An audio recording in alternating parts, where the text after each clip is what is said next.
ზურას გარდაცვალება ძალიან ახლა ოჯახის წევრებზე და მეგობრებზე არ არის ლაპარაკი, მაგრამ ამის შემდეგ ყველაზე მეტად იმოქმედა თქვა თუ როგორ თქვა მიშა სააკაშვილს აღარ ქონდა მასმერე მუხრუჭი. აღარ იყო ადამიანი, რომელიც ეთყოდა, რომ მოიცა რა მიშა რა.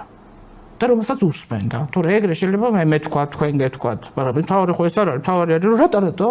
ეს უნდა კითხოს ხო? ალბათ მე მაინც მგონია რომ ეგ არის.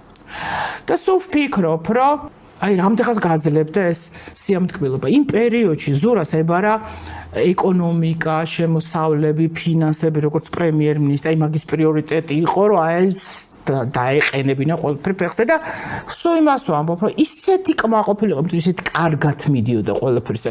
ერთადერთი მე მახსოვს, რომ გარდაცვალების წინა დღეს ვიყავი ზურასთან, შუა დღეს და მითხრა, რომ აი თუ ერთი თვე გავძვერით და ომი არ დაიწყო ცხინვალში, საშინელება. წინა დღეს იყო აი ესროლეს და რაღაცა ეგ პერიოდი იყო, მანამდე 2 დღით ადრე თუ გახსოვთ, ზურას კორტეჟი დაცხრილეს ერგნეთთან.